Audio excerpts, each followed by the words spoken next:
Come down. Ooh, you make my high come down. Always tripping when you come around. Never have to cut you out like right now. You see, I don't have to drive me. You can say that for your mama. Maybe you should smoke some. Me try to marijuana. I was never you good. The vibe was straight. Showed you a couple of things and they feel strange. I treated you right. Everything was a gift from a time to your bag and the color on your lip. Welcome to Seahawks Man to Man podcast, powered by Blue Wire. Shout out to the new company. My name is Michael Sean Dugar. You guys can follow me on whatever Elon Musk is calling that app these days. My at name has not changed. It's right there under my finger at Mike Dugar.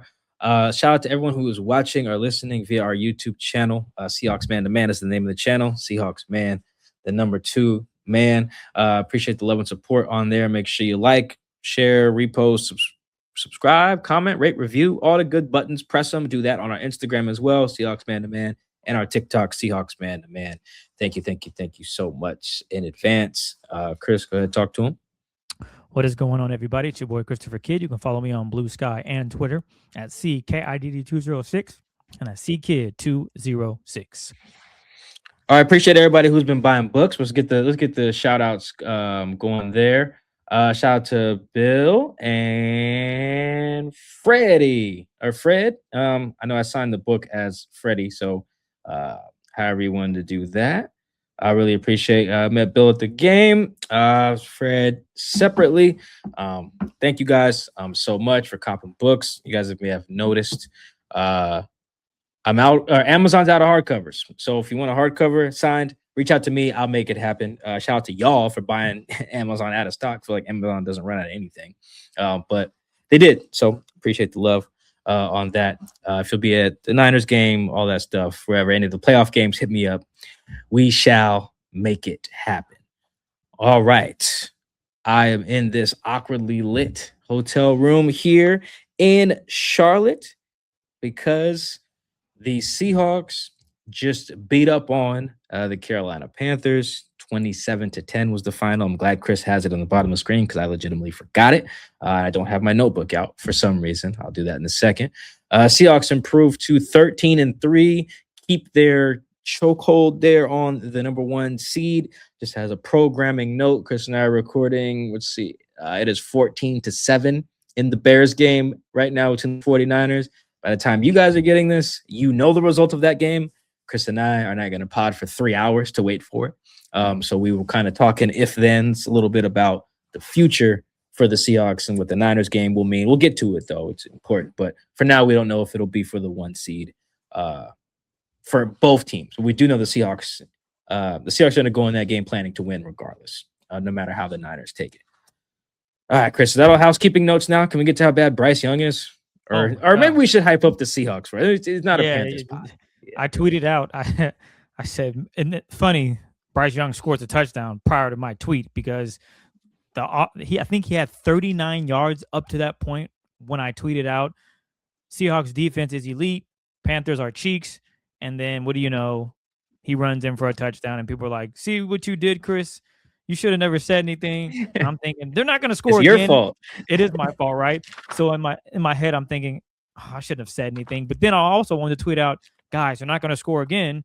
Little do I know, they didn't score again. But it's not about me being right. They're just a bad football team.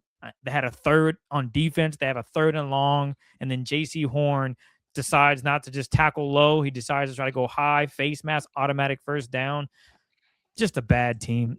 That's how I don't know how you do that. 3rd and long, and all you have to do is just, I don't know, push him out of bounds. You don't have to do anything crazy. And he grabs his face mask. JSN gets poked in the eye, I believe, or he was just acting it out to make sure it's called. Probably a little bit of both. I'm glad that he's okay. Yeah, but he's fine. I talked to him after. He's straight. Okay. I'm just thinking, how bad of a team do you have to be? It's 3rd and forever. They're giving up. They just threw it to him quickly. All you have to do is just wrap up. And JC just yanks at the face mask. They almost missed it. But then to your point, when he added a little, hey, man, the face mask and laid it out on the field, flags came flying in. So to your point, the Panthers are just a bad football team that happen to have 8 wins and 8 losses now. but good for the Seahawks because their defense yet again is elite. You saw it. Can we give a shout out? I'm just gonna tell you now. My standout plays. I haven't even watched I rewatched the game, but my standout plays. I'm doing it early, first time ever. Believe that or not. I'm going with Ty Okada because he was just a madman. He had a couple of plays where I was like, where'd he come from? And he saved the day. So I know I'm on it early. Mike's probably like, damn, this is very early. You haven't even watched the tape yet. But I know when I turn on the tape, it's probably going to be him taking away throws because, God, the receivers couldn't get open. But he had a couple of plays where he flies down and makes tackles that you see Kobe Bryant making. So he filled in that role quite well as Julian Love took over. And, well, actually, did he switch positions? But nonetheless, Ty Okada, he stepped up and played really well today. So I just want to give that quick shout out on my little opening remarks. Panthers suck. Defense elite. Your turn, Mike. Thank you. Yeah, I mean the Panthers do stink, but I will say this though for the defense. I wrote this in my story too, because I thought it was fascinating. Because when I was writing my game story, I was like, these are all very short drives that the Seahawks ended up scoring on. So the Seahawks 3 scoring drives in this game. They're 3 touchdown drives. Let me be very specific here. Their 3 touchdown drives accounted for a total of 75 yards. They had a 21-yard scoring drive, a 29-yard touchdown, 21-yard touchdown drive, a 29-yard touchdown drive, and a 25-yard touchdown drive. So it's not like they were just marching up and down on this defense. The 3 touchdown drives they got were all on short fields. Should the Panthers have gave up those touchdowns and maybe held them to field goals? Yeah, probably. But I don't think that the Panthers defense was completely garbage in this game. I actually thought it was pretty good for a lot of this game. Eventually, though, you just need some help from your offense, and they got absolutely none. And I think I've said this a lot this season to speak to the dominance of the Seahawks defense, because I know it can be very easy to just be like, well, of course they beat the Panthers like that. They suck. That's true. The Panthers do. But again, what the Seahawks do is they make teams play below their baseline. Chris, Tedero McMillan, you know how many yards he averaged receiving per week coming into this game? Probably 70. 61.6. That was his average per game. He's at a little over 1,900 yards. That brother had 1 catch for 5 yards, and it didn't come until the 4th quarter on 4th and 1,000,000 when Bryce just checked it down to him, which was a crazy check down, by the way. So you got him playing way below his baseline. 1 catch for 5 yards. I'm looking at his game log right now. He hasn't had lower than his lowest prior to this was he had 3 catches for 29 yards against the Cowboys. And that's a game they won. I also think they didn't need the passing game much because if I remember correctly, Rico Dowdle looked like Barry Sanders in that game and ran for 200 on his former team. So he doesn't hit 61 every week. Obviously, that's how averages work. But he definitely doesn't only get 5. He doesn't go most of the game without a catch. And before this, did he even have a game with 1 catch before? Yeah, he had 1 catch against the Rams. Even that was 43 yards. So yeah. Was that a bomb? Yeah, it looks like it was decent. It wasn't like a screen pass or nothing. So that shows that's one example of they took a team that's it's not great, but brought them way down for what they usually function at. And then the other example of that, Chris, would be Bryce, who I feel like you got to work hard to throw for 54 yards on. Let me see how many dropbacks he had. I know how many attempts he had. Let me look at the dropback number. He had 31 dropbacks, I believe, which I think actually might be the same number as Sam. Yeah, it is actually. So Bryce had 31 dropbacks. This is according to True Media, not my own charting. He had 31 dropbacks and threw for 54 yards. Sam also had 31 dropbacks. So that's crazy. So both quarterbacks dropped back the same number of times. One guy had 54 yards, and then Sam had 147, which also isn't great either, by the way. We'll get to Sam. But another example of the Seahawks taking a team's baseline and dropping it massively on offense. That is the lowest, according to True Media, and I put this in my story as well. 54 yards passing today, Chris. Career low for Bryce in a game in which he was the starter. And that's what makes the Seahawks defense so special, to your point. They take what you do well, because going into the game, he had thrown for 300 yards a couple of times. He was looking really good. Yeah, let me pull Bryce's game log up to your point. Go ahead.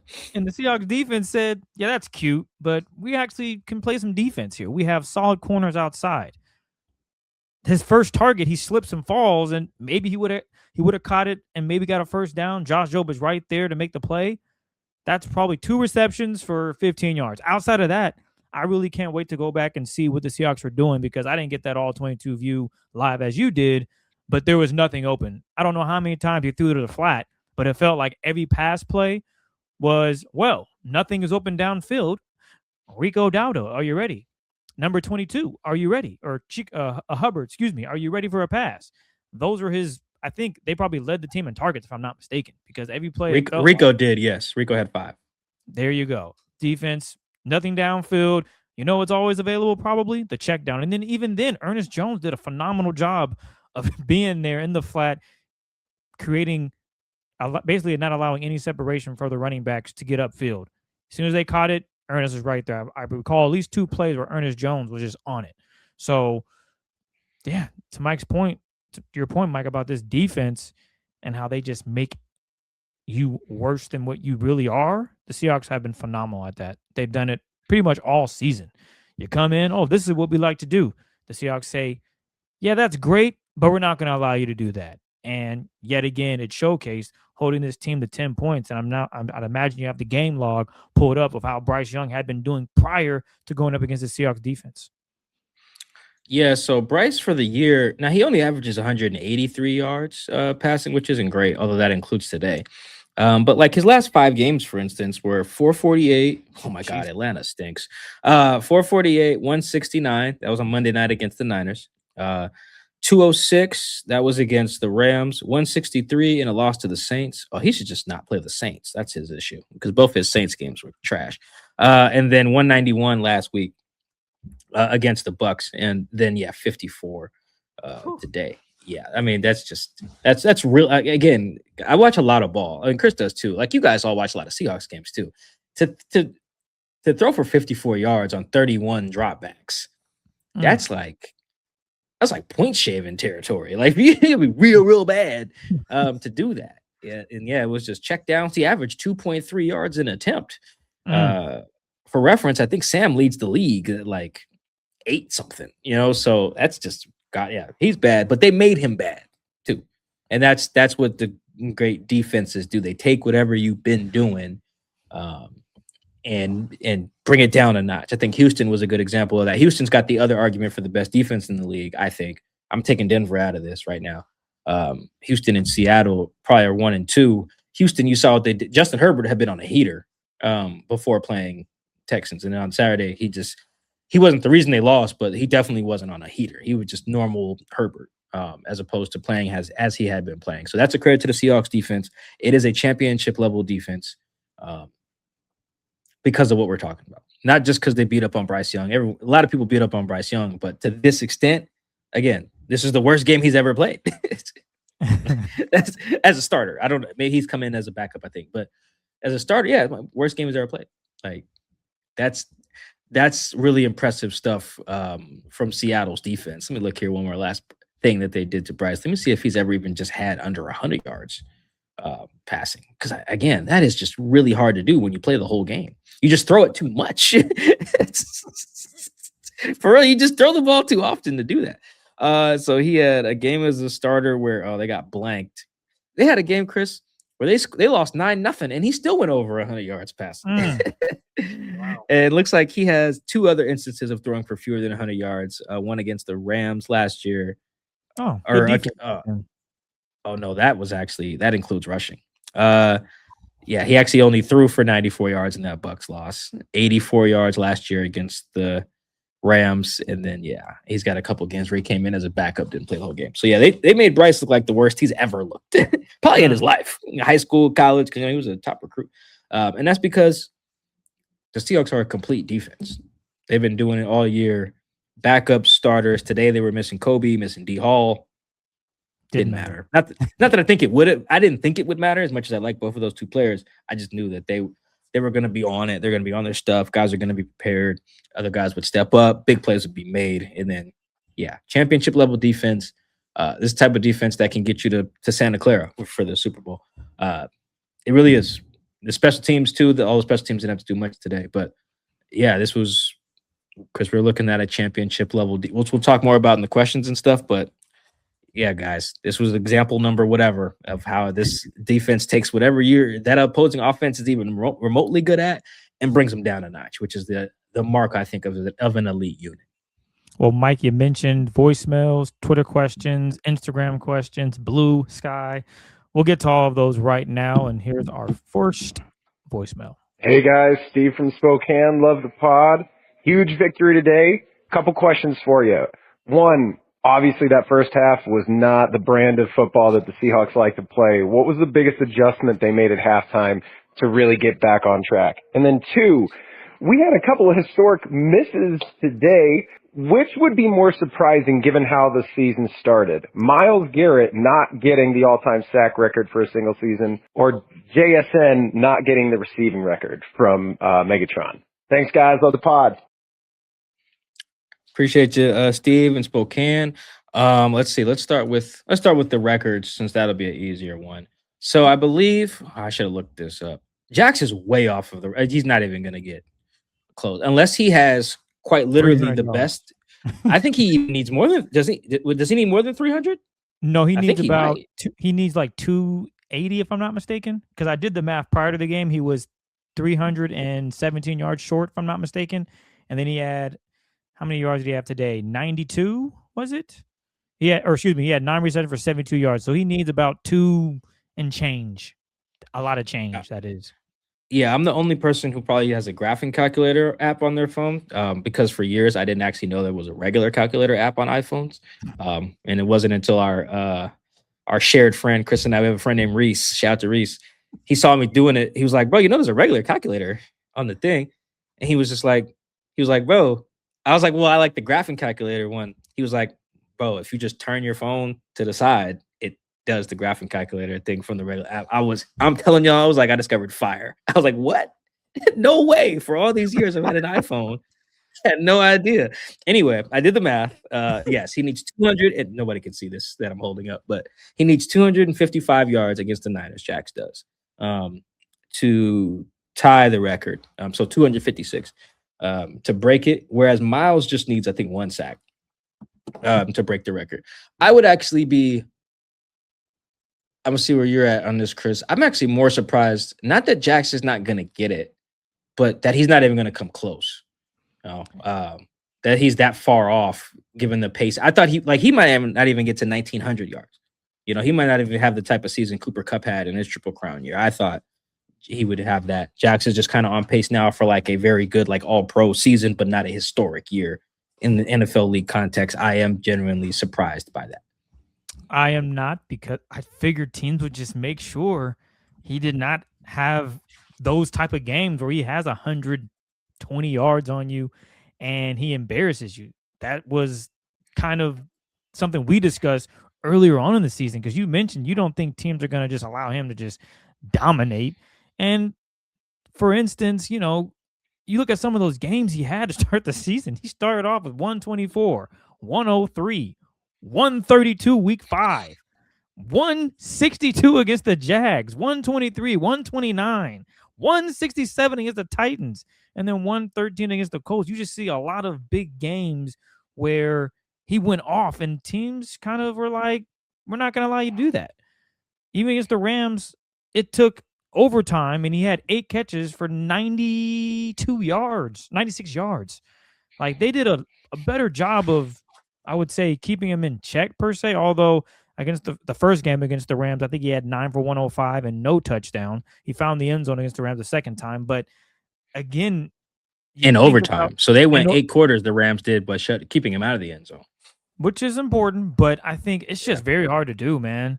Like what Megatron did is kind of absurd. Granted, he did have a game where he had 300 yards. So in comparison, the game where JSN had 167 against the Titans, that was, his Megatron game. But the difference is Megatron went for 300, because if JSN went for 300, he would probably have an opportunity to get the record. He definitely would.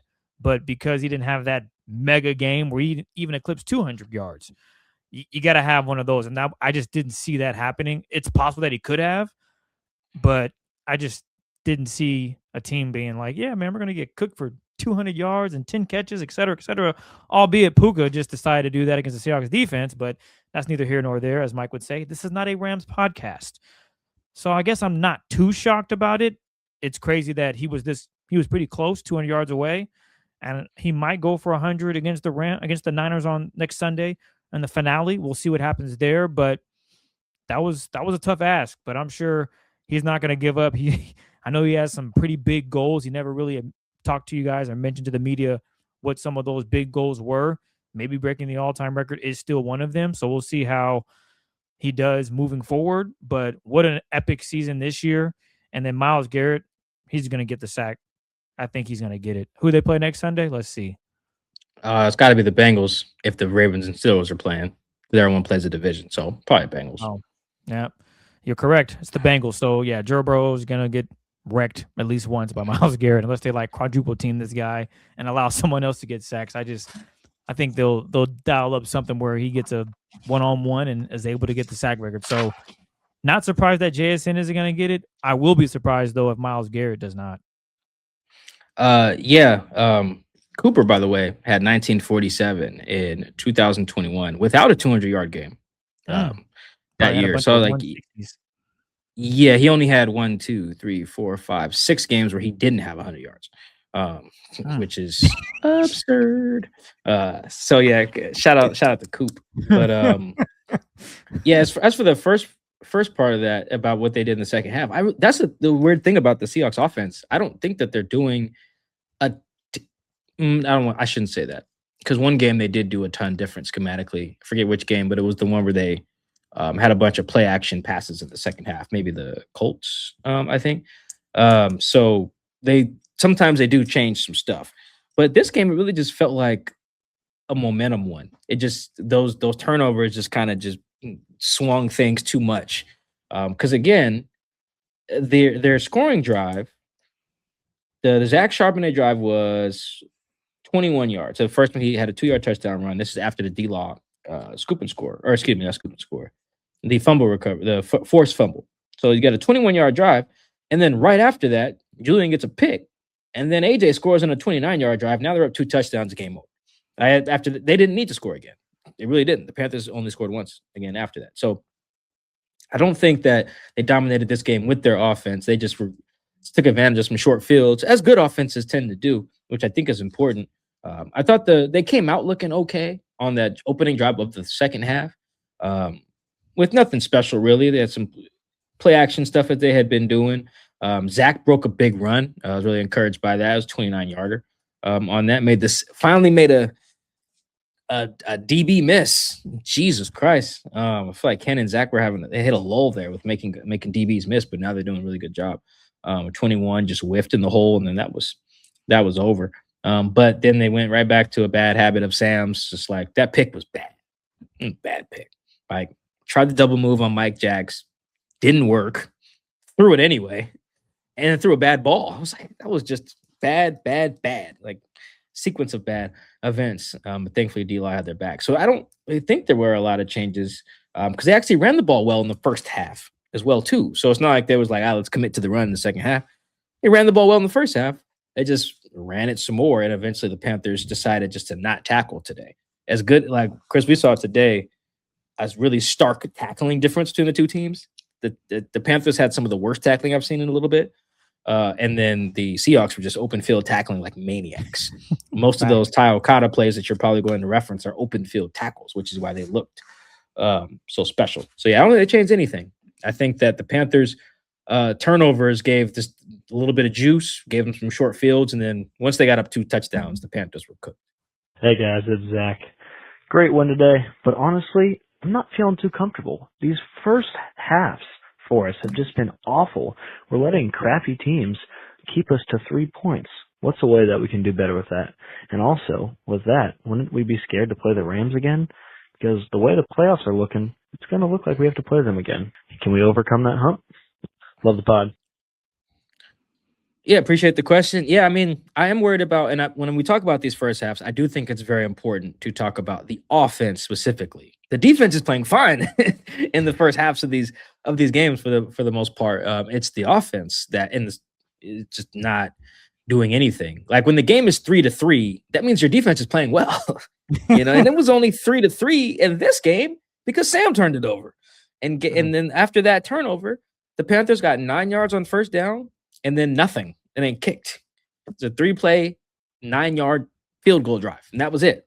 And they only had one other drive after that scored points. So the defense is not sleepwalking through these first halves. It is the offense. And I know the it was intended to mean that in the question, but I just wanted to make sure I said that because it really sticks out to me how often the offense is not good. So let me look at these points scored by the offense in the first half the last few games because it does feel pretty yucky. Yeah, I mean, they got an opening drive touchdown against the Rams and then did nothing. Couple field goals against the Colts, couple field goals against the Falcons. Looks like 13 points against the Vikings, but I'm pretty sure the pick six is the only touchdown there. You got the touchdown in the second quarter against the Titans. I believe that was Jax. Yeah, 3 points today. Only 9 points in the first half, looks like, against the Rams in the first matchup, so week 11. So we're talking about like a not like really solid first half offensively since week 10. That's worrisome. I am worried about that because I don't think it's anything. It doesn't feel schematic. I'd have to really dive into the film to have a better answer on that. But it just does. It just feels like the offense isn't very good, and they're almost waiting for a spark of some sort. And you know what it is, I think, Chris, or here's my theory. They can't consistently generate explosives from people who aren't jacks, and explosives have a very strong correlation with points. And so if you have to just get 5 yards a pop, 5 yards a pop, 5 yards a pop to score points, that's just hard to do. You need explosives. And if you only really can rely on one guy to give you them, then you're going to have a hard time, particularly in the first half where the team's throwing out its best stuff against your best guy. That's my theory on their first halves. And then I think what happens in the second half is like a spark of some sort, whether it's the Rashid kick return in Atlanta. They actually came out pretty good in the second half against the Rams. That's when Ken had the 55-yard touchdown run. But it feels like the Shaheed touchdown on the punt was the real spark. And in this game, it feels like the D-Law or fumble was the spark. It just feels like they need a spark from someone else. And they're waiting on that. They're not doing it on purpose, but it does feel like that's what's wrong with the offense to start the games. Like, okay, Jax doesn't give us an explosive, so now what? And they wait for the other side of the ball to do it. And that does feel very problematic. I'm gonna blame you, Mike, because earlier on in the season, hang on, let me finish. Earlier on in the season, you were saying if it ain't JSN getting open, it might be trouble for this team. And in the first half, unfortunately, that has been an issue. They're not running it effectively. The play action, Sam today, oh my gosh, I texted Mike. All his sacks were because Sam just wanted to hold the ball and try to do something that he didn't need to. We'll get to that because I know someone asked a question about Sam Darnold and the sacks that he took on Sunday against the Panthers. But I think play calling just needs to be more go for it. I think that's the word I'm looking for. Test these guys. Rashid Shaheed, they tried it, and that's actually a play where Sam gets sacked. He tries a deep ball, but Panthers play good coverage there. It's like they expected it. So they got to Clint Kubiak in his offense has to find something that they can get to. That opening script just has to be money. It has to be nails. Go down and put up 7. Granted, maybe 1 week, instead of deferring to the defense, the offense should just get the ball first. Maybe that's what they need, to be honest with you, because it feels like every time they win the coin toss, they allow the defense to go on the field and set the tone, which the defense does. Which I would do too. Yeah, well, I feel you on that. But now you get to a point where the defense is going to be fine regardless. They have proven to be elite through 17 weeks. I don't see it changing. So you know what? You win the coin toss, give it to your offense, and go march down there and score a touchdown. I think that could maybe be a kickstart. It's very cheesy and cliche as hell, but instead of deferring, go get that football. Sam Darnold and company. JSN's getting covered. All right, Cooper Kupp, you come through. hopefully Rashid Shaheed is okay and can play on Sunday against the San Francisco 49ers. You go out there, you make a big play. See if they can get something rolling if indeed JSN is going to be getting a lot of different coverages and teams are going to make it a focal point. Yeah, someone else beat us. Hell, if you need to, AJ Barner, he's come up big in a few occasions and has been really good as a receiving option. So there are guys that can step up and do it. I think you just got to start off with the game and see if you can go and punch this other team in the mouth, and that'll be the Niners. Yeah, I mean, the in theory that's great, but we just saw that with the Rams where they do go score the first time they touch it, and then they just do nothing the rest of the half. So that was it. They get the one screen. Now they got an explosive from someone who's not Jax, but you see how it looks though. They got an explosive with someone not Jax. They score points. Mm-hmm. And in that case, it was Ken on your favorite play. They botched another screen today, by the way. Almost got Jax's knee broken in half. Oh my God. We can move on. Trying to run the screen. It's Kubiak, my brother. So the Seahawks by points per drive in the first half of games. You know, they're actually 7th in the league in points per drive. It's very strange. Now, I was wondering, I was like, that can't be, something's up. There's no way that, because I feel like that means our eyes are just lying to us, right? Like, there's no way the Seahawks are actually a good first half offensive team. And then I was like, you know what? I did just read that they haven't been good since week 10. Well, Mike, why don't you filter that out? Start at week 11, which is the first Rams game. Then tell me where the Seahawks are points per drive in the first half. Chris, would you like to guess where the Seahawks rank in points per drive in the first half since week 11? 26th. All right, you know what? 23rd. 28th. Oh, I was right the first time. I said 26th. Okay. Yeah. You were closer the first time, at least. But yeah, so the only teams worse than the Seahawks in the first half of games on offense since week 11, again, this first Rams game, are the Saints, the Raiders, the Jets, and the Vikings. Those are teams quarterbacked by Tyler Shuck, who's actually been playing okay. Geno Smith, whoever is the quarterback of the Jets these days, I actually don't know. And then the Vikings, J.J. McCarthy and Brosmer. That is not company you want to be a part of. At all. And I think that's closer to the unit we're going to see in the playoffs. It's not the unit that let me flip that now. Let me see what they were in weeks 1 through 10 before we go to the next question. In weeks 1 through 10, the Seahawks were literally the best offense in the league in the first half of games, 3.1 points per drive. Second was the Colts. So they're very Jekyll and Hyde in the last. It's weird. It's since the Shaheed trade. Maybe they need Troy Horton back. I don't know. But yes, to answer the question after all that discussion, they need it. The offense is very problematic in the first half. So here's the thing I want you guys to look for now. See if they can get explosives by someone who's not Jax.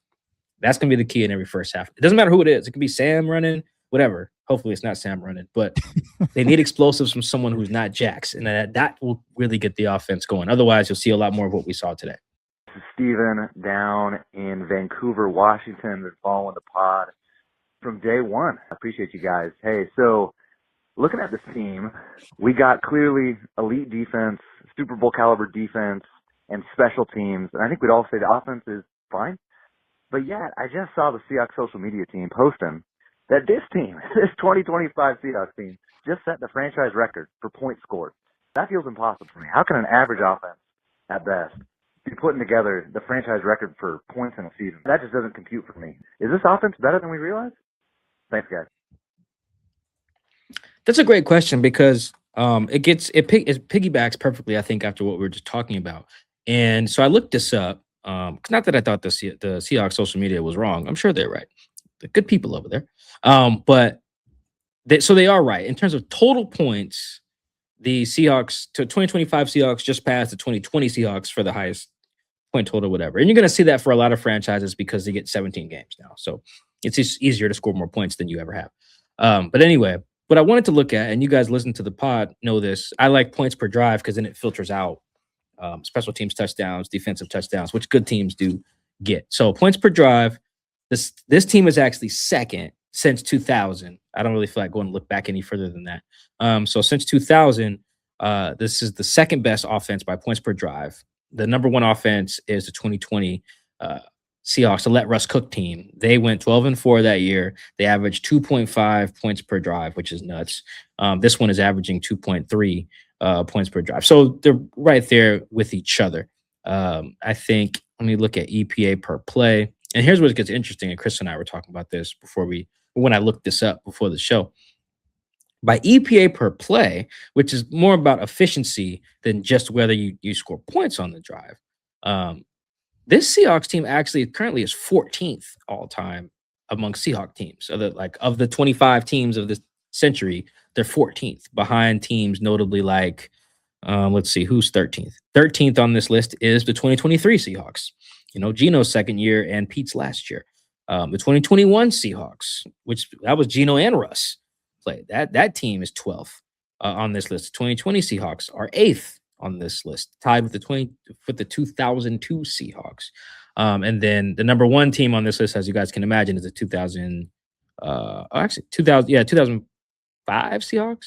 Yeah, 2005 Seahawks are the number one offense by EPA per play that the Seahawks have had. And then number two is 2012, Russ's rookie year. And then 2014 and 15 are also in the top 5. So this team's not. So I bring up all those fancy stats, advanced numbers to make this point. This team does score a lot of points. Jason Myers is like historically scoring at a historic rate right now, and that's part of it. But the efficiency, when you feel like you're watching a game, you're like, this doesn't feel right, because it's not. It's like a decent offense historically. Whereas, yes, by raw points or points for, which you can just go on Pro Football Reference and look up, go to Seahawks page, hit the PF button, it'll filter to the top. You'll see that this team is the best. But when you actually dig into it a little deeper, like per drive, EPA, I'm sure DVOA, there's probably some better offenses over the last 25 years that the Seahawks have had. It's just a good offense, not a historic one. So no, your eyes are not lying to you. Don't worry. Sometimes you just gotta filter through, not to tell the story you want to tell about the team, through the numbers, but more so just like get a more contextualized picture here. Because this offense is like, it's fine. As you said in the question, but I also think, and Chris, this also piggybacks on what we were just talking about. That 2020 team and this current team are living, I think, with their season totals the first half of the season is doing a lot of work in both instances. That Let Russ Cook team, whenever they played the Rams in week, I think 10, from there, they just went, it was just not good enough. I won't say that they've gone again since week 10 and this year, but they're definitely not the same as I just rattled off with those numbers since week 11. Like since week 11, actually, you can probably do it in both cases. From week 11 on in both those seasons, Let Russ Cook and this year, they're very different offenses than weeks 1 through 10. And I do think that's very notable. So no, it's not. Your eyes are not lying to you, just like they weren't lying to you in 2020. Shotty got fired after that in 2020, even though they had the best offense ever in Seahawks history. They did the highest scoring one, at least. Their OC got fired. Why is that? It didn't look how people wanted it to look. It didn't look how the coach wanted it to look. So no, your eyes are not lying to you. The numbers are not lying. Yes, this is the best. This is the highest scoring Seahawks team, but this is not the best offense. It's not the most efficient offense. And it's an offense that is relying heavily for its season total numbers on what it did for the first 10 weeks of the year. This question is from our Instagram, from our guy, Ed Prince. How do the Seahawks get Sam to cut down on these damn turnovers? I don't got nothing. I think that's just who Sam is this year. He's just going to turn the ball over. I detailed it last week in play action. Unless you're going to play action the whole game, to Mike's point, it might just be something you're just going to have to deal with. Although I believe he's very capable of just not making some throws. I mean, my gosh, the interception that happened on Sunday against the Panthers was a really great play by Mike Jackson. Not taking anything away from him. That was just phenomenal play, but damn it, Sam. So there has to be a way. I think it's just mental now. Sam just has to be better. Just not forcing it. To be honest, he should have had 2 touchdowns, but 2 interceptions, excuse me. Luckily, first play was off play action, which I was going to say play action. There it is, play action. And he still almost throws a pick.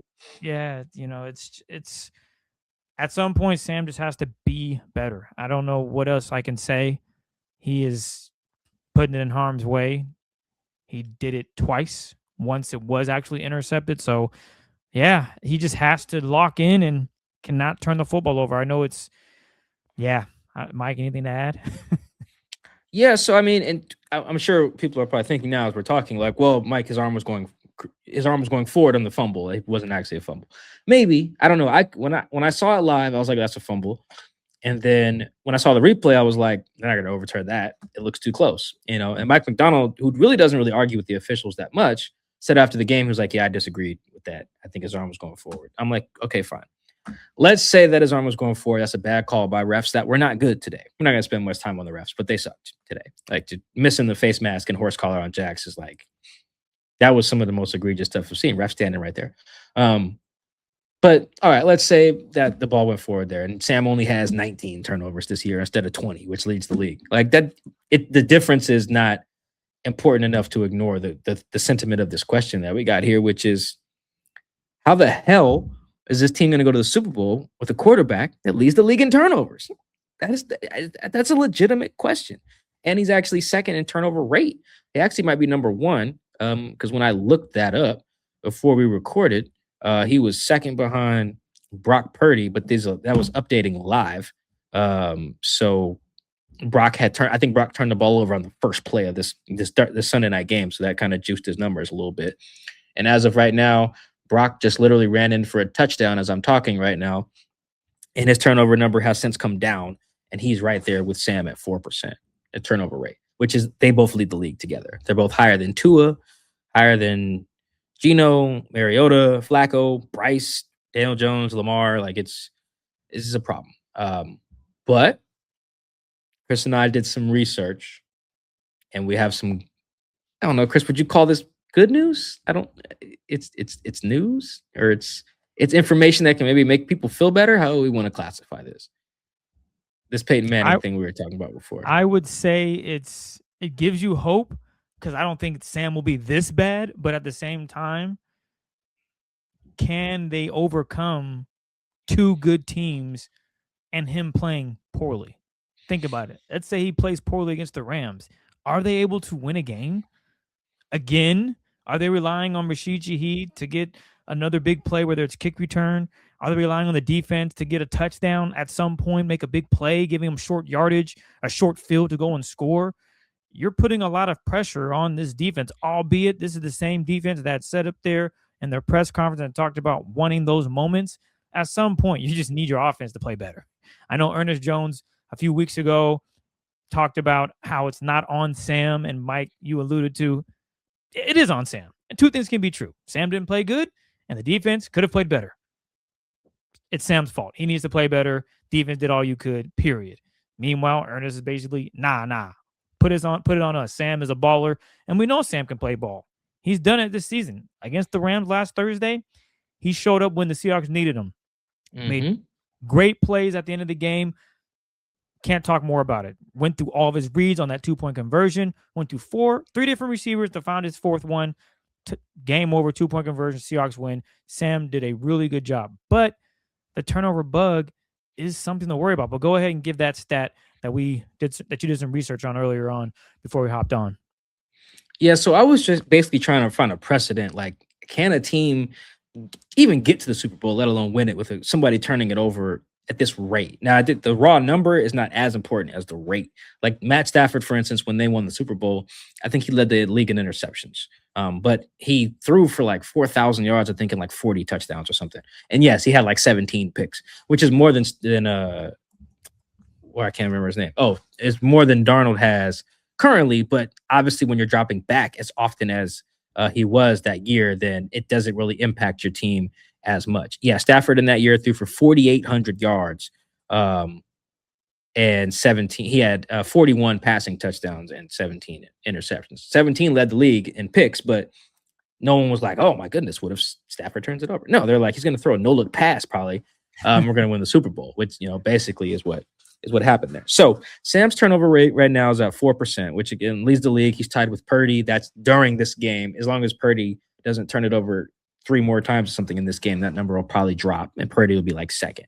But anyway, So I was trying to find like, okay, has maybe a team has had a quarterback that's done that, who's had a high turnover rate or turned it over a lot, and they had defense and special teams that were so good, it basically got them to where they wanted to go.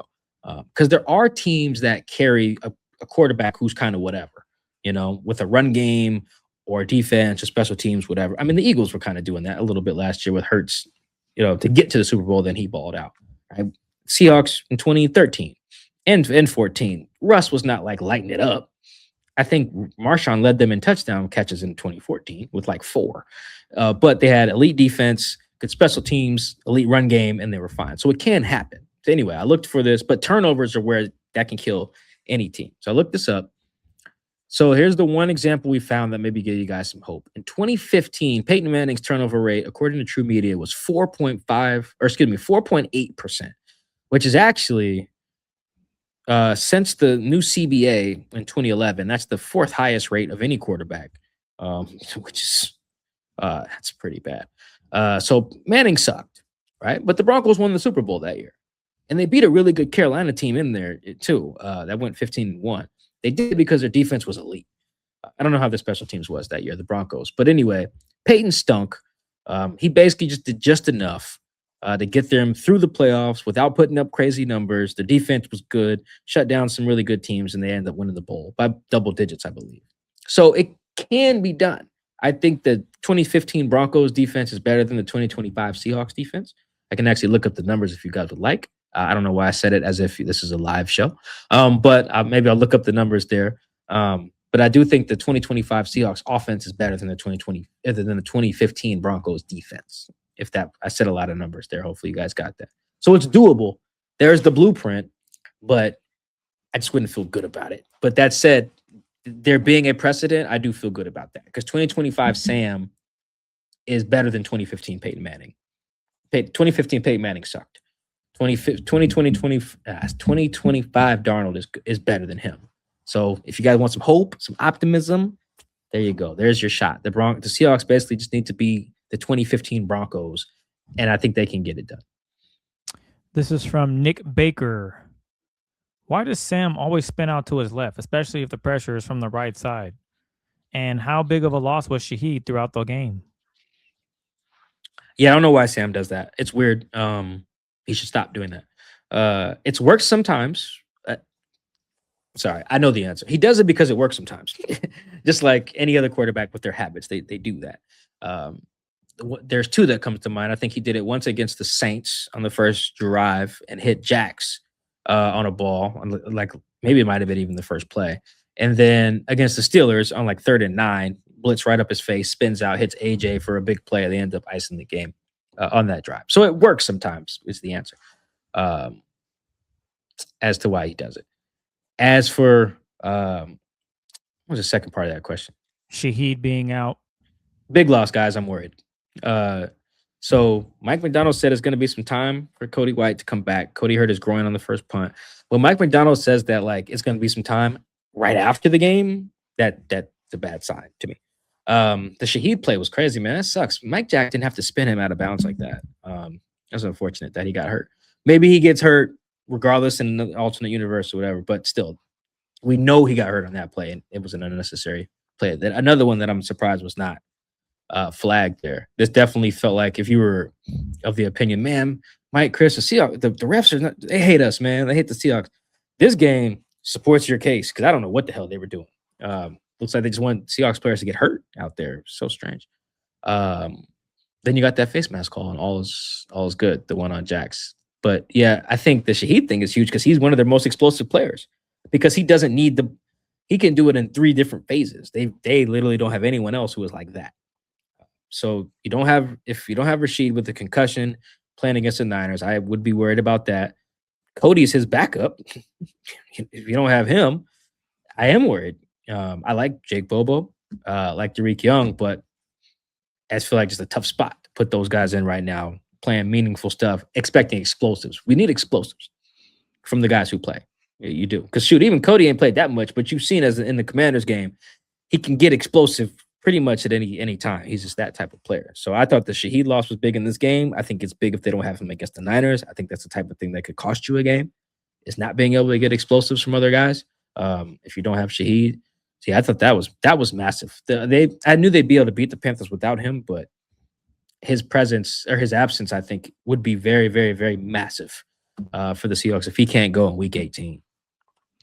Mayonnaise from Blue Sky. Felt like I saw formations with just the fullback in the backfield. Is Kubiak trying new things, or am I just noticing this? I'd have to go back and really chart it, but yes, I think it happened once today, and I'm pretty sure Sam got sacked. I think it's the play in the second half.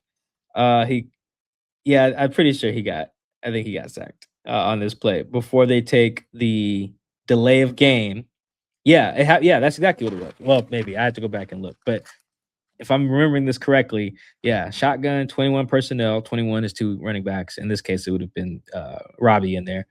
And I have step up at 2 question marks written down. Yeah, so I think that's when Sam got sacked, and then it was 3rd and 16, and then the 3rd and 20 came the face mask on J.C. Horn that gifted them a first down and damn near ended the game. So I haven't seen that very often. I can't tell you definitively. I've never seen it all year. I really have to go back and chart. But that was new. It did feel new. Not really sure they should do it again because Sam took a sack, and I think that a danger of that. It's a really good example of, Chris in training camp, people try to highlight, oh man, this guy's lining up everywhere. They got using him all these different ways. I don't care where you line up. Where is the defense afraid of you from? Like Jax, wherever he lines up, he's a problem. Backfield, slot, out wide, don't matter. Like, you go line, and on that play, I'm pretty sure K9 was in the slot, and then Robbie Oots flared out on for an outlet. The defense don't give a damn about either of those two things. So how valuable is it? It's like putting AJ Barner in the backfield and he goes out for a swing pass. AJ is great. Defense ain't worried about that. You know what I mean? So yeah, credit to Kubiak trying something new, but yeah, that just did not work. I think the sack, to Chris's point though, was Sam's fault. Sam did not play well today, as you guys haven't noticed. This is from Daniel. Yeah, Mike, what the F is the running back strategy, and what the actual F is Kubiak doing? Hey, credit to these guys. We're hard on the run game around here. I think Zach had a legitimately good day. Not like a fluffed up day with a big run or something no. Zach had a really productive day running the ball. He ran hard. He made guys miss. This was Zach's first 100-yard game of the year. Is I have that right? I do. Yeah. He averaged 6.1 yards a carry. You guys know I don't care about yards per carry. What I do care about is success rate. And his success rate was at 61% today. That would lead the league for my nerd people. That would lead the league by a lot. You'd win MVP if your success rate, not offensive player of the year. I did not make a mistake there. You would win MVP if that was your success rate as a running back. You would be nuts. So I thought that was really productive. I thought the O-line did some good stuff today. I thought you guys saw a good example of something that Chris has talked about either in One Big Thing or standout plays, the importance of the non-offensive linemen blocking in the run game, like on one of Zach's big runs, I think a toss. You saw AJ seal his guy off, Cooper seal his guy off, bang, hit the crease. We don't see a lot of that, but you guys can see what happens when you do get that. You get what Mike McDonald called the best day of Zach's time as a Seahawk, which I thought that was weird. It's not, right? Didn't he go crazy against somebody else just last year? Am I misremembering that? Remember? Cardinals, right? He go nuts? Let me double check. I think so. I'm pretty sure he had a 193 yards versus the Cardinals. Yeah. Yeah, okay. He had I thought so. 134, and then he had 59 through the air. So yeah, I guess Mike McDonald's screw it. He played even better on Sunday against the Panthers. I guess it's up for debate now. Yeah, I mean, in that game, he had let's compare the numbers. Yeah, he had 134 yards in that game against the Cardinals last year in Arizona. He averaged 6.1 yards an attempt, but here's success rate again. His success rate was 41%. Today was 61%. And he had 8 first downs today versus 5 in that other game. So those first downs, those successful runs, I mean, I just think those change how you view it. But yeah, I thought these last 2 weeks are probably the best illustration you can get of like they were saying, hey, we got 2 running back ones, Zach and Ken. Thankfully, the fantasy season is over, so people like me can stop stressing over which one is going to be RB1 in any given week. But I do think today was probably my favorite running day by the Seahawks. I think they ran the ball as well today, forced to miss tackles better than they literally have all year. That was, if you need something encouraging on offense, I'm sorry it took us an hour into the show to give you that, but that was really good. They ran the ball well, and if they can do that, probably won't because they'll play better defenses. But if they can, then it doesn't matter what Sam does. This next one is from Monet. Should we, as Seahawks fans, start campaigning for Charbonnet as running back 1, or did Zach just have a day?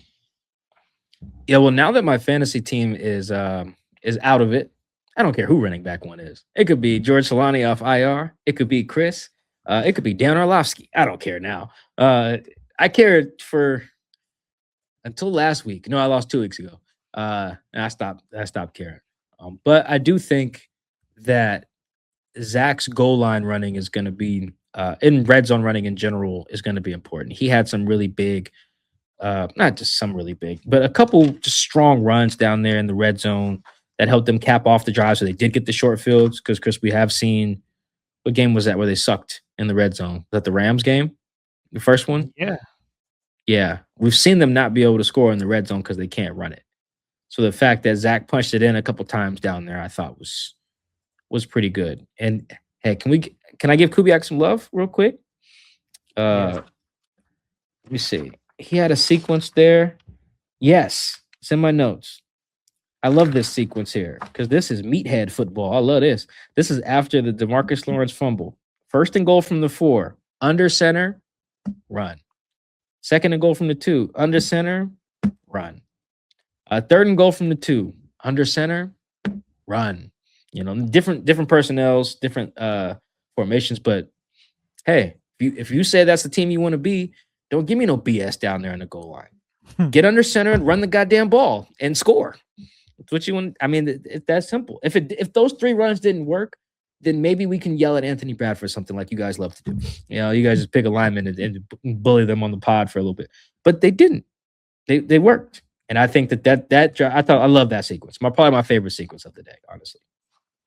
This next one is from Kimwell. Considering the Seahawks are running the football better, will Seahawks face defenses that are selling out to stop the run, or is the explosive offense gone forever? No, I think teams respect Seattle's willingness to run the ball. Actually, I'm pretty sure the Seahawks are still up there in what was I going to say? By total rushing attempts. They run it a lot. Probably more than they should be, considering that they're not super great at it. So teams are going to respect that because it's when you don't have that element, your team just looks soft. Like if you can't stop the run, teams are just so worried about that. You're just like, all right, we're about to get bullied. And looking at this right now on True Media, oh, wow. There you go. Chris, where do you think the Seahawks rank in designed runs in the league? First. They are in. Wait, hold on. Did you know that one already? I did not know. Oh, okay. Yes, they are first. They lead the league with 442 design runs, according to True Media. The Bills are second at 430. So it doesn't look like the Falcons could catch them, but they would have to run it like, I don't know, 50 times or something on Monday night. So, yeah, which they could, I guess. But I bring up the Falcons to say, yeah, they're probably not going to get caught. So you're going to go in the final week of the year with the Seahawks leading the league in designed runs. So they run it a lot. They also face a lot of stacked boxes, which I don't think is going to change. What's going to be big for the Seahawks, I think, is how they can manage that. Like, how do you get explosives when teams are loading the box against you, trying to respect your run game? So, like, on running back runs, I'm looking it up right now on True Media. The Seahawks face 8-man boxes on running back runs at the 5th highest rate in the league. You know, so teams are loading up. They're going to load up. They're going to load up in the playoffs. How can you handle that?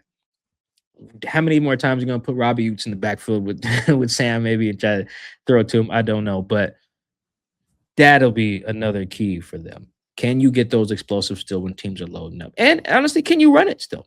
Because just because teams load the box don't mean you can't run it. You can still run it. Plenty of these teams, I'm looking at this list, Chris, of teams that get these 8-man boxes have better success rates than the Seahawks. For instance, the Ravens get 8-man boxes at a higher rate. Makes sense. Derrick Henry, Lamar. They have a better success rate than the Seahawks. They're at 40%. Seahawks at 38%. The Bills get 8-man boxes at 55% of the time on running back runs. So again, this doesn't filter for Josh Allen carries or sneaks or anything like that. So the Bills lead the league in how many times they get stacked boxes, but they also have a success rate of 44% on running back carries, which is third in the league. So the Bills are a really good example of a team that gets the loaded boxes and still runs it well. Maybe it helps they have Josh. I don't know. I don't watch their tape enough, but that's the type of team the Seahawks need to be. Not for the whole year now. Screw it. A lot of these numbers don't matter. Can you do this stuff well for a month? Like, honestly, can you just get on the right side of turnover luck, third down conversion rates, a few explosives hit? Like, that's really it. Can you just be you? Can you be the best version of you for a month?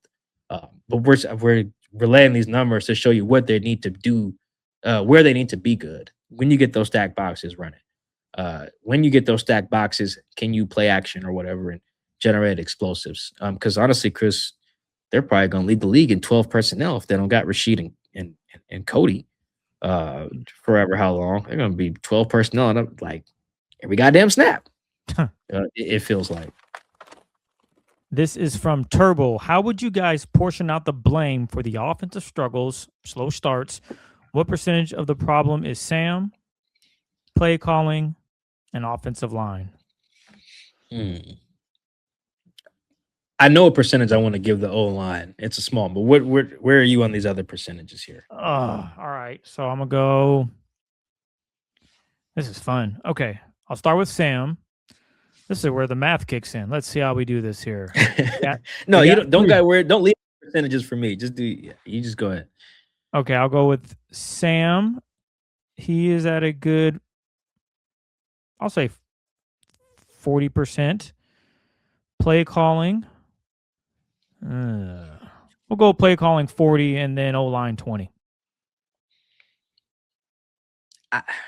So I think the O-line is like generally good at blocking.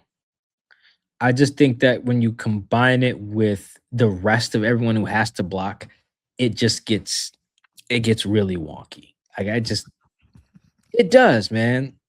It does. I've just seen a lot of plays where like the receiver who's out wide just blocks nobody. Doesn't get the corner in front of him, then doesn't get the safety, doesn't get the nickel, and then K9's bouncing it outside like, yo, where's my help? And it's just so strange. So I think I agree with most of those percentages. I'd probably just drop the O-line's percentage to like 15, maybe. I think they're blocking okay. But also, I'd throw the receivers in there. Like, they win too much for us to do a deep dive on this. Maybe we should for film. Maybe I'll do it since Chris has already laid claim to the Ty Okada film this week. Maybe I'll look at the other guys running routes and show you guys what's on tape because it's not great. Like, Sam's not missing a bunch of open receivers, I should say, every week on tape. He does every once in a while, but it's not a bunch of like, who does that when I watch their tape? Kyler Murray is like that. Like Kyler Murray, I'd be watching, I'm like, dog, he's open. Why don't you throw it? Why are you running backwards? Oh my God, you took a sack. You stink. Like that. I think those thoughts watching Kyler. I don't think that with Sam. I think like, oh man, he's got nothing here. Or this play was clearly for Jax, and it wasn't there. Or he didn't take his eyes off of Jax like he didn't on the pick. The pick was terrible today. Should have took his eyes off of Jax. So his film looks more like that versus some guys I watch their film and I'm like, it's like Bryce. I'm just like, this guy's not good. Guys are open. He stinks. So I would give receivers a little bit in that too. They gotta do a better job winning the plays that are for them. Because there are some. Chris mentioned one today, a shot play for Shaheed. I don't know if Shaheed got open or not, but they do design plays for other guys. You got to go win your stuff. And that's not happening very consistently on tape either. This is from DJ Borealis. Should the Seahawks be considered a second half offense based on the majority of their recent games? No, I don't think it's. I don't even think it's that. I really do think it's a. It's what we're talking about needing a spark, and I think the Rams game is the best example of that. Because even then, in the third quarter, they weren't like super great. Was when they came back from 2 touchdowns, that was the fourth quarter, I believe. They were down 30-14 in the fourth. Yes, they were. Yeah, so that's another example of like they don't just flip a switch at intermission. They do a little bit, but it really is. I do feel like they're just a momentum team. And a lot of offenses are like that. I don't want to pick on the Seahawks. But among the offenses coming into the playoffs, I think there aren't that many teams that are as momentum based as the Seahawks. And when I say momentum based, it's like they just feel like they need a jolt to really get going. Um, there are some that are like that, though. I think the Panthers, if they make it, they're kind of like that. The Texans, if you wanted me to use a good team, the Texans are kind of like that. Like when they don't have explosives, CJ's back there looking like a sitting duck. When they get explosives, they look fine. And they can get explosives from more guys in the passing game, I think, than the Seahawks can, but they don't have a Jax on their team. So it really does come down to first half, second half. Can you get explosives without Jackson? And that's not to say you don't throw the ball to Jax at all, but what we're seeing in the second half, guys, of the season is a team that they're like when you run up against a good team and you don't have that, those other explosives, you're going to be in trouble. I mean, again, look at the Rams game that they just won. The reason they had the lead 14-13? How'd they get the lead? An explosive from someone not named Jax. It was Ken helping my fantasy team after it was already eliminated. Sorry. Okay. That was the last mention of my fantasy. I won't do that. I won't do that no more. I'm not bitter. It's okay. But that's the answer there. And there are a lot of ways to do that. Is play action. Chris, have we given up on Shaheed hitting the deep post touchdown this in 2025? Oh, for the You're regular still season? holding on? For the regular season? Or no, for the playoffs too. Oh, man, they got to connect on one, man. He's done everything else but that. But the thing that he's like supposed to do, and it's not his fault to be very clear. But so are you holding? I've given up. So are you holding out hope that will happen still? Did you give up on the run game prior to this to Sunday's game against the Panthers? I think you did. Yeah, I probably said that somewhere. Yeah, I'm okay with that. I'm gonna that being my stance. Yeah, I'm gonna stand with it. They'll get one. They'll get one. I don't know when. I honestly don't at this point, because today would have against the Panthers would have been perfect. yes, it would have. He did get knocked out of the game, so who knows if they would have had something called for him later on. But Zach Charbonnet decided to have another great day on the ground. So yeah, I'm not sure, but I will hang strong that Rashid Shaheed will get that 55-yard bomb and walk into the end zone with his arms open, however he wants to celebrate his first bomb for a touchdown. I will hold out hope for that. We'll see though. This next one is from Eric. The broadcast made a big deal about the Seahawks being last in the NFL and going for it on fourth down, but it doesn't take into account how many yards are needed. How do the Seahawks compare with the rest of the NFL in 4th and 3 or less? Yeah, I didn't hear that on the broadcast. I haven't rewatched the game. I don't really feel like watching the Panthers again, but whatever. I'll watch the tape at least on my flight, or one of my 2 flights to get back. So 4th and 3 or less, I don't really feel like doing that either, because sometimes it's better for you to go for it when it's not. So I will use the homie Ben Baldwin. Shout out to Ben. Every week he has like a 4th down chart that he tweets out. And so it's called "Which Teams Go For It When They Should" for 2025. And when they should is super subjective, but I like that he provides the criteria for which he's using these numbers. He's using to gather these numbers. So he puts it at the win probability gain that you would get by going for it is at least 1.5 percentage points when you have a win probability of greater than 10% at the time. So that's just his way of saying when you should go for it, because otherwise you just say should. It's like, well, who's to say when you should or not? And so here's how often, at the rate of which the Seahawks go, they're like middle of the pack here. Let me count from behind.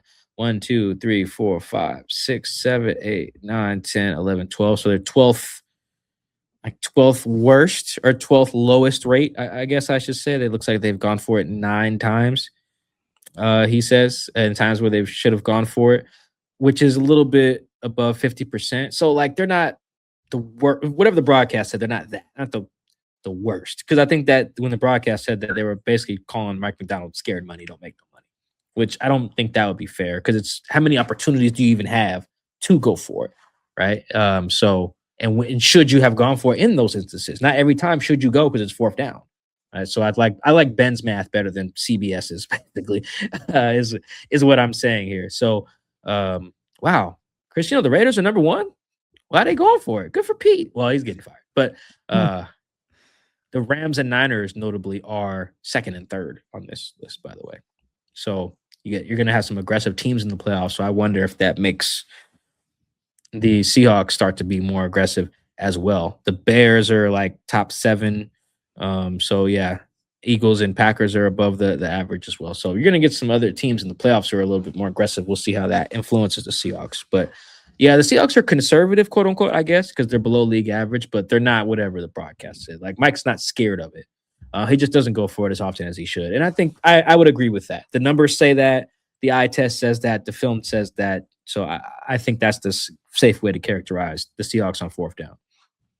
This is from Levi. Why are the Seahawks so susceptible to the screen, but can't run it ourselves?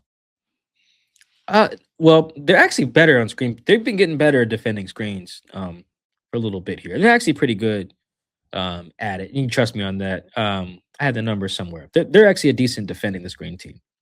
Why are they bad at it? Well, I think honestly, that's one of those things that if I had the answer, usually I don't tell nothing to the OC or go to the quarterback with an idea, or I don't strategize with the players. Like I'll talk with them on the side, but I'll never be like, guys, I got the answer for you. If I had that answer though, I would sneak into Kubiak's office and be like, my guy, here it is.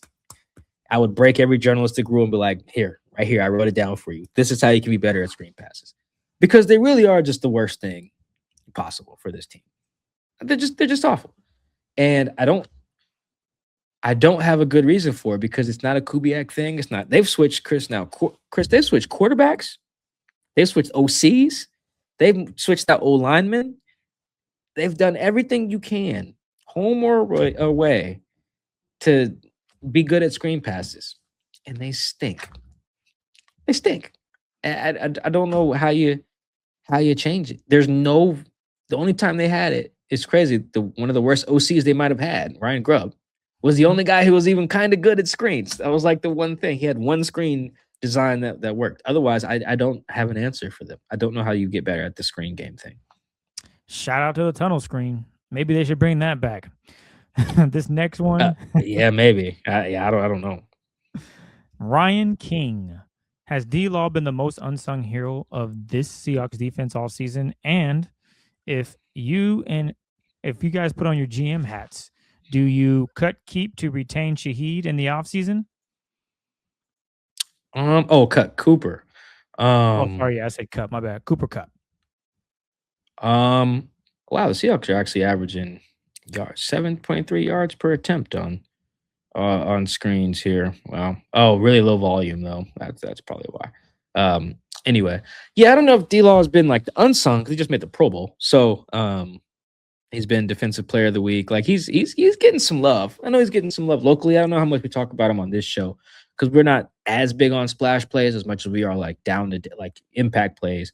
And sometimes if those converge, if those are the same thing, then yes. For instance, I thought we talked about this when Spoon got the deflection that led to Nicky Menware's interception. That's not a Nick splash play to me. That's a Spoon splash play that Nick benefits from. Whereas today, Chris, I didn't recognize until I saw the replay where D-Law came from to make the forced fumble. Oh, yeah. That is hustle. Same thing as the strip he had against the Vikings too. Like that is 33 years old, hauling ass to make a play. And I talked to Ty Okada, but I talked to a lot of guys in the locker room about that. But the young guys' impact really stood out to me, because Ty and the other young guys were like, when our vets are playing like that, and they're setting the standard with their effort in their 30s or years 10, 11, whatever these guys are in. They're like, that's the standard. We have to play like that. You know, Ty today was like, when I see D-Law running like that, I gotta run like that. Not that he wouldn't otherwise. He's undrafted. He always gonna run. But it just reinforces what the standard is. If D-Law in year whatever, Pro Bowl, whatever, age, whatever, bank account looks like whatever, is gonna run to the ball all the time, then I have to run to the ball. There's no excuse for me and my young legs and my first contract, whatever, to run to the ball. So I just think that's what D-Law is doing in that regard. It's very impactful, perhaps more impactful than some of the splash plays, though he's had several of them. But yeah, I think, Chris, just like Rashid won them the Rams game with the swing, I think D-Law won them this game or at least swung it. They would probably have beat the Panthers anyway, but that hustle, that making that splash play, that was outstanding. And also shout out to Ernest as well, who just stood up Chuba in the hole to give D-Law the time to do. I mean, they were just, it's vets making plays on this defense. But yeah, D-Law has been a great addition. Probably, I don't know, Chris, off the top of your head, how many free agent signings were even better than that? Just in the league. Can't be that many. Can't be that many. Yeah, I mean, he's been outstanding. I mean, yeah, he's gone over and beyond. I think expectations were he would come in and fit right in, but he's done more than that. Yeah. So I was just saying, not non-quarterback division. We'd have to filter, because signing Sam obviously is more. Huge. You need a quarterback. Yeah, you need a quarterback. I mean, and even in that regard, Pittsburgh signing Aaron Rodgers, for instance, like, signing a quarterback would be bigger than any D-Law thing. But I don't know. Off the top of your head, can you? And same thing with Daniel Jones, for instance. But yeah, I don't know. I can't think of a non-quarterback one that's been as big. Can you think off the top of your head? Why don't? I got one. I got two. What about what's the center's name for the Bears? I forget his name. They picked him up. Drew Dahlman, I think, the guy from Atlanta. Yes. Also, if Devontae Adams doesn't blow his hamstring out, I mean, that's probably right there. I mean, even prior to that, he's been balling. He leads the league in touchdowns. So that's a huge pickup. They say buy Cooper Kupp and bring in someone that's a lot better. And what do you know? They have the best arguably offense in the NFL. Yeah, I'm with you. That was going to be I had two thoughts. It's Stephon Diggs and then Adams. Yeah, and also throwing that Bears lineman too. Yeah, So I mean, D-Law is right there. If you want to put any of those in the non-quarterback division of this question, I think D-Law is right up there with Diggs. The Bears cat. The Patriots signed another functional lineman too, because their O-line was garbage last year. Moses maybe was a good pickup, but yeah, I think, Chris, what we as we talk this through, I think our answer is that he's the best defensive free agent signing of the year. Yeah, Nate Landman, he was doing well. Shout out to him. Got a new contract. The Rams. Yeah, that was a good one too. Yeah. Only reason why he popped to me because I watched the film against the Rams, against the Seahawks versus the Rams. I said, God damn, number 53, this white boy whooping ass. And he got paid like 2 days later. Yep. I said, the Rams watching the same tape. Fact. They said, what do you say we bring you here long term? Sign me up. But yeah. Let's see. This next one comes from Ryan Turner. Back in the loop after being at the Rams game. It was great meeting you, Mike. The broadcast mentioned that Big Cat made a statement about Mike McDonald's defense taking a Harvard degree last year to understand it. Now it's read and react. What have your convos about the growth of the defense year one versus now? Yeah, I think that's a good question. I didn't hear Leo's comment, but I understand what he's referencing. The sentiment of it, at least. And yeah, I really think part of it is just time on task. You play in any defense for multiple years with the same guys, you're going to benefit. I mean, I was thinking about this, writing about D-Law today. So D-Law, on Wednesday, he got asked about like why he thought the Seahawks could win a Super Bowl here and why he signed here. And he was just like, yeah, I looked at this team and I saw they were pretty stacked. They had a great head coach. They had a loaded defense. They were just missing a couple pieces, a quarterback, me. Now he was like, I'm just kidding. But I was like, no, you're not. Because that's exactly what the team needed. They only swapped out him for Draymond Jones for him. That was the only change. Now they're starting Drake Thomas over Tyrese Knight. But at the time, they were just planning to start Tyrese Knight next to Ernest. So basically, they were just like, they brought back the entire secondary. At the time, even Drake was on the team last year. So they brought back all of the linebackers. They brought back all of the same interior guys, just minus Jonathan Hankins for the most part. But again, at the time, they thought they were going to get him back. So really, the only change on defense was pluck out Draymond Jones, sign DeMarcus Lawrence. And it was like, we can be the number one defense in the league. So he's not wrong. And then obviously he needed a quarterback. So he was joking, of course, because that would sound super arrogant. But he right. I'll say it for him. You right. And so I bring up the number of people that they changed out, because if you're working with the same 10, 11 guys, it's all just easier. Now when Mike McDonald calls a random play on 3rd and 7 at this hash against this team, now you're like, oh, okay, we know that. We ran that against such and such. It's banked. You banked those reps already. So I think that's part of it. Mike's just getting better at being a play caller. This is only his 4th year calling plays in the NFL, right? He was the Ravens DC in 2022 and 2023. And so it was a Michigan DC in 2021. So he still needs reps too, calling that, and while worrying about the rest of the team. So I think a lot of factors come into that. The other part is that their pass rush is just so good. You can basically call whatever on the back end and they'll figure it out. They are strapping up on the back end. Reek's playing good ball. I think there's another game where Reek didn't allow a catch. He's playing great ball. Job's playing good ball. Spoon's playing good ball. So I mean, Julian back in the fold now. So I think guys are just playing well.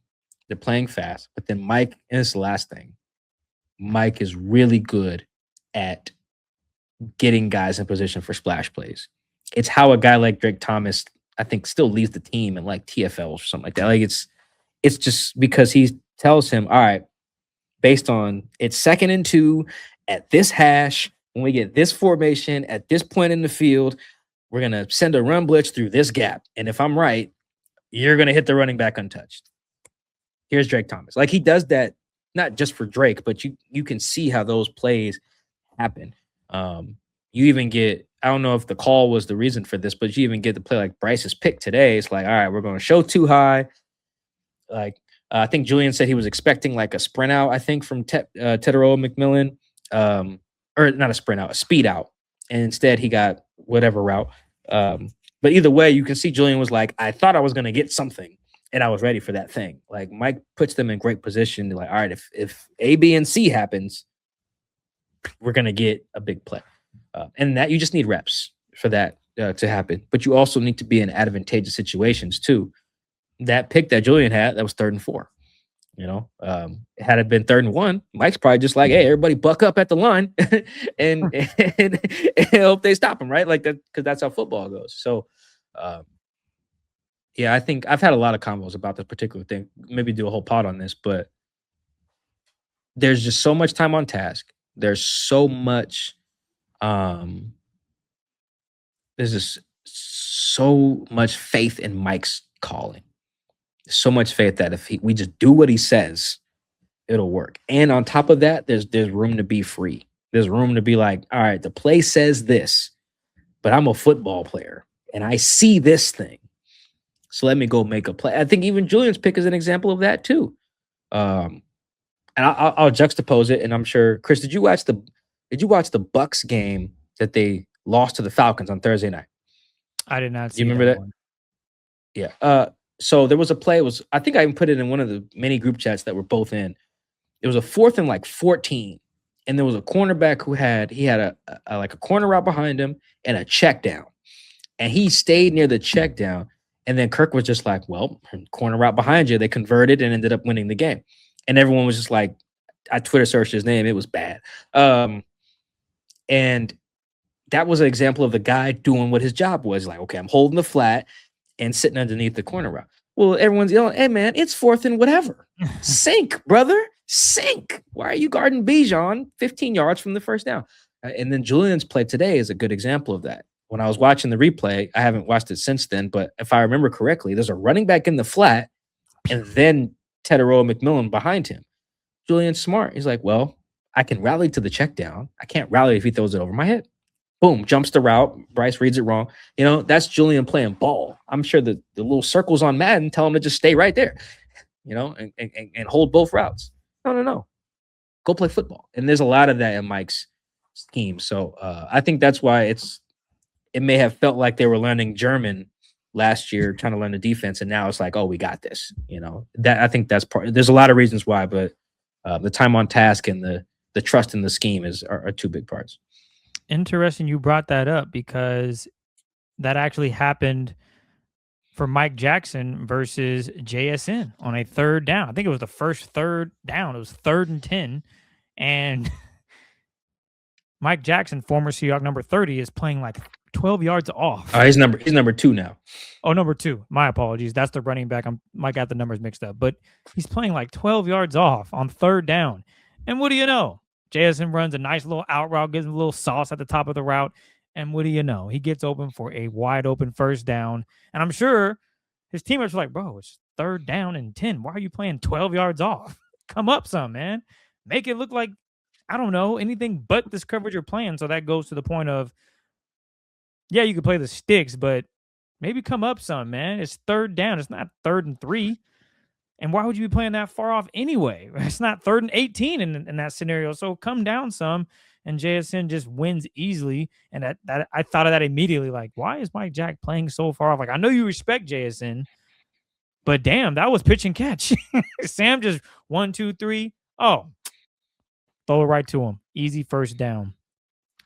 It's probably because that's what the play said. You stay there right there. It's like, nah, man, play football.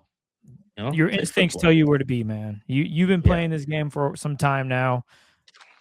Play football, as you mentioned, Mike. This is from Plantum Menace. It seems like the culture of the team is the strongest we've seen in quite some time, especially since it doesn't seem like anyone's openly toxic and or selfish. Who are the players you see as pillars of this group and their team-focused culture? Several guys, but so I think the coaches set the tone, and I think that there's accountability across the board. I might even write a little bit about this heading into the playoffs, but there's really just accountability across the board. If Leo is in the wrong gap and it shows up on film, Leo's getting chewed out. Spoon gets beat in coverage on a play that he's Spoon blew the it's like a 58-yard pass, I think, or a big pass to the Xavier dude in the Rams game on Thursday Night Football on a post. He blew that. In film, they're gonna be like, Spoon, you need to do X, Y, and Z. Or if he argues, then it'll be they'll get chewed out or whatever.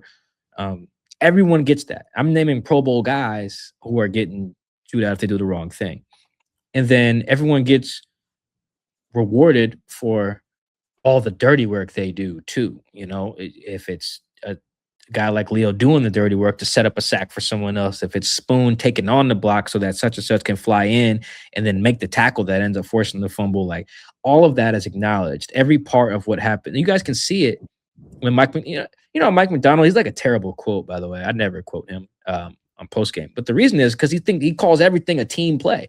Like, hey man, what'd you make of that play D Hall made on that sack? You're like, well, it's really a team sack because such and such. Mike, we didn't care about that. We actually just talk about D Hall real quick. We writing, bro. Just give us a quote we can just throw in there. But I see why he doesn't do that, because he doesn't think that way, because that's not the culture of the team. The culture of the team, not to just praise the result. Sure, D Hall might have made a great play, but yes, Mike is right.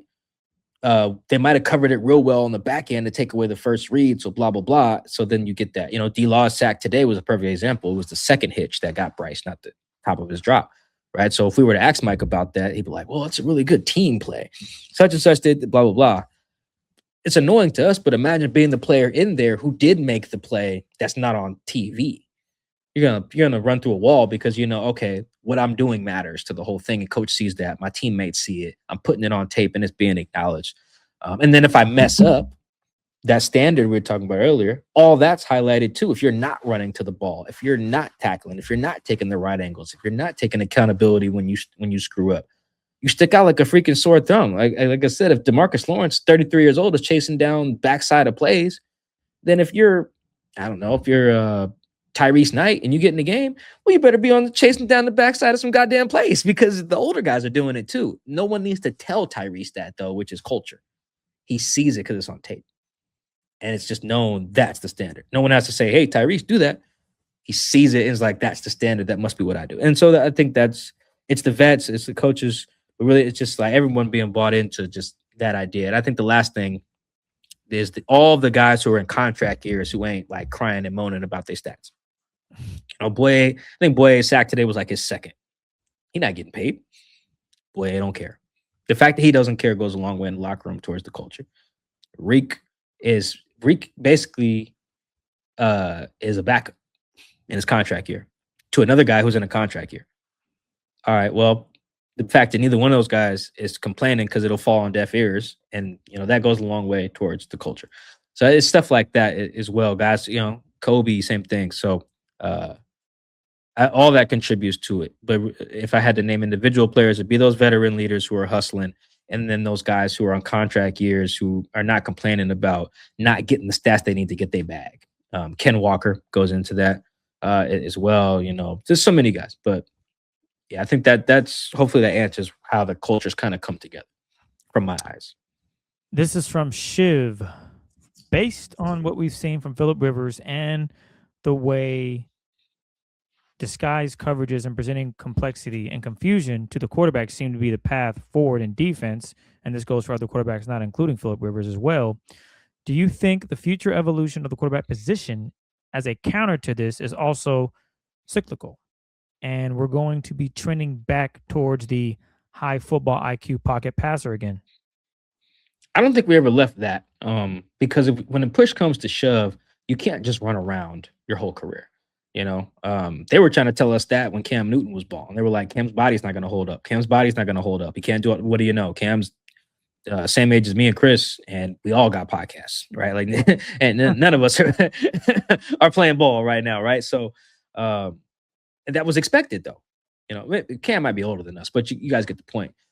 And then when you get the playoffs, all they got to do is have some rush integrity, and then you're cooked. Teams started doing that to Russ. That's why Pete was so insistent on like, hey, stay in the pocket. I'll hire an OC to make you stay in the pocket if I need to, which he did with Shoddy, because he was like, you just can't run around forever. Sometimes you got to stand there and throw it. I'll give you another example. Mahomes. You know how Mahomes lost that AFC title game to the Bengals that one year? They went to the Super Bowl. Is because Mahomes couldn't scramble around. They were dropping 8. The Bengals were like, you're going to have to throw it. And you have to stand there and throw it because we're just going to soft rush and you drop 8. And then we got enough guys in coverage. And I think the Chiefs blew a 21-3 lead, I want to say, in that AFC title game. So, and then Andy Reid was like, why don't I run it? And then they won like 3 more Super Bowls or something. But the point is, all those examples to say we never left that. That's always mattered. That's always been valued. That's how some of these guys are still in the league doing their thing. That's how you can have a Flacco be how old he is and a Rodgers be how old he is, or how teams can have these really good offenses with Jared Goff. Who's probably the best example of this because he's not an elite guy, doesn't move, but teams keep building good offenses around him. How? Because he's smart and he's accurate. And if you can do that, you can play forever. You can't run around forever. I don't care who you are. Look at Lamar, always hurt. Shoot, even Burrow was always hurt. But so we never left that. It's a good question. I love the question. Another thing we could probably do a whole pod on. But you're always processing information is always going to be paramount. You always have to process information. I don't care if you run a 4.1 40. I don't care if you got the strongest arm in the league. If you can't process information, you will be in the broadcast booth or you will be a graduate assistant at your alma mater. You will not be playing quarterback in the NFL. You're going to have to get a job somewhere else. There's plenty of guys who are like that. Anthony Richardson is probably going to have to go back to Florida and be the quarterback's coach because he doesn't process information well. And it doesn't matter. He's a freak athlete with a strong arm. You don't process information and apply it in the real time, you're out of a job. So great question. A good philosophical one. Maybe we spend more time on that in the offseason, but That's what it takes to win in this league. It's always been what it takes to win in this league. It's always what it's going to take to win in this league, whether the defense is showing single high and running single high or showing single high and running something else or vice versa. It's always going to be process information, make decisions with your arm in the pocket. The minute you can't do that at a high level, again, you will be getting call from CBS to call games or Amazon or whatever. You won't be playing quarterback anymore. RG Seattle, what were the facilities like in Carolina, Mike?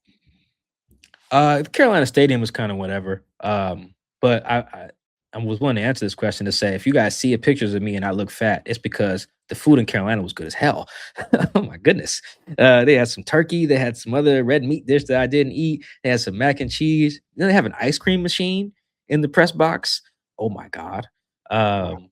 Sprinkles and everything. I was like, yo, they had boxes of Krispy Kreme donuts in there. Oh man, I got down. I probably put on at least a couple pounds just sitting in the press box today. Definitely the best press box spread. They get you nice and fat and fed before you watch Bryce Young stink up the joint. So, and the view is good from the stadium. But yeah, food good. Food's great. They don't have beer, but the trade-off is ice cream, donuts, and soul food. Woo, woo, woo. Yeah, definitely take that. Shout out to the Panthers. You got me fat, but it's okay. I'll take it. That was good. That was good stuff. Probably a top 10 food spread in Carolina. So yeah, shout out to the Panthers. Their slogan though is insane. They should change that. I think I put on Instagram the hashtag keep pounding. That's nuts. I can't believe they still use that too. It's the only thing in their Twitter bio. It just says hashtag keep pounding. You guys nuts. That's a terrible slogan. And they got pounded. Last one is from Mr. Sharma. Y'all still think Seahawks fans should book flights to Santa Clara? Yeah, they play there in week 18. Get your tickets. No. I still haven't got mine. Oh, wait, I have my phone on. Do not disturb. Did they announce the game time? No, they okay. did not. I don't think so. Yeah, they need this Bears game. Damn, it's 35. Jesus. Anyway, yeah, I still think so. I don't know where Chris stands on this, but yeah, I think this is a team. They are still a complete team because we only talk about them on this show currently in the context of their own flaws and stuff. But when you look around the league, I mean, I can only see the score, but it looks like the Bears defense is finally seeing what happens when you just don't force a turnover on a possession. The other team actually goes down and scores. The Niners don't have a pass rush. The Rams had to fire their special teams coach because he was buns. The Panthers stink. The Bucks stink. The Eagles have a quarterback problem. The Packers just stink. Like every team in the NFC is flawed. It's just whose flaws can kill you. And the Seahawks, one flaw happens to be that Sam turns it over. But as we can see, with 13 wins, they can overcome that. So, yeah, book the tickets, man. I think the Seahawks are going, especially if they get the 1 seed. They get the 1 seed, I definitely think they go to the Super Bowl. Well, there you have it. Book your tickets. Super Bowl incoming. Should be a fun opportunity to see this team go there. You just need 2 wins. And look at that. Both of those will be, if they handle business against the 49ers, if assuming the Niners have won the game. But yeah, they'll go into the playoffs a week off. You take on probably the Rams, assuming how things shake up. And if you can beat the Rams again at home, I think you probably take on maybe the Eagles and you punch your ticket to the Super Bowl. And maybe it could be a rematch between the Seahawks and Texans. And how fun would that be? 2 of the best defenses in the league going head to head. Sam can now turn the football over. We've been saying that for, I think, the last 2-3 weeks now. Hopefully something got to give, but if not, it'll be a dog fight for sure. But we got a busy week for you guys as normal. We're back to it. We got lazy. I got lazy. Mike was like, hey, Chris, you want to do this on Thursday? I was like, nah. It was Christmas. That too. It's not lazy. It was Christmas. Hey, there's folks out there working. I know Mike and I just get an opportunity to talk to you guys about football, but nonetheless, we'll be back this week with one big thing, our opponent preview with the 49ers, as again, they got a big game coming up next Sunday. And then, as I teased earlier on the show, you guys know I'm going for standout plays, so look forward to that on Friday. We appreciate all the love and support, and make sure you follow us on TikTok, Seahawks Man to Man. If you haven't subscribed on YouTube yet, go ahead and do so. Seahawks Man to Man on YouTube. Follow us on Instagram as well, Seahawks Man to Man. And I'm about 9 pages left in the book. It took me forever because I'm just being lazy. How hard is it to crack open a book and read, ladies and gentlemen? So I'm I'm probably going to finish once I get off the pod here. But Mike, go ahead and get this plug on a great book you've written. Wow, 9 pages left, and it's money. Thank you. Yeah, but hit me up if you guys want a book. If you just want a regular non-signed book, just go to Barnes & Noble. That's the place to go buy them. Amazon's out. But if you want a signed book, hit me up. I just ordered some more from the publisher that are hardcover, so I'll get a bunch shipped out here pretty soon. Last thing before we sign off, Chris, I got a potential Super Bowl rematch that's even better than Seahawks Houston. Seahawks Patriots. Mike McDonald avenging Super Bowl 49. I see what you did there. I didn't even think of that. Yeah. Do you already have a story written, or the title? Oh, I got another book coming if they can avenge that. Oh, I feel you on that. Yeah, That'd be fire. yeah. It actually worked out perfectly. Yeah, why don't you get that first chapter going, Mike? Mike McDonald, underline. They get the 1 seed and we can talk. But anyway, Chris is right. That's what we got planned for the week. Buy my book. Support us on all social media. Enjoy your week. We'll catch you on a midweek show. Have a good one. Peace.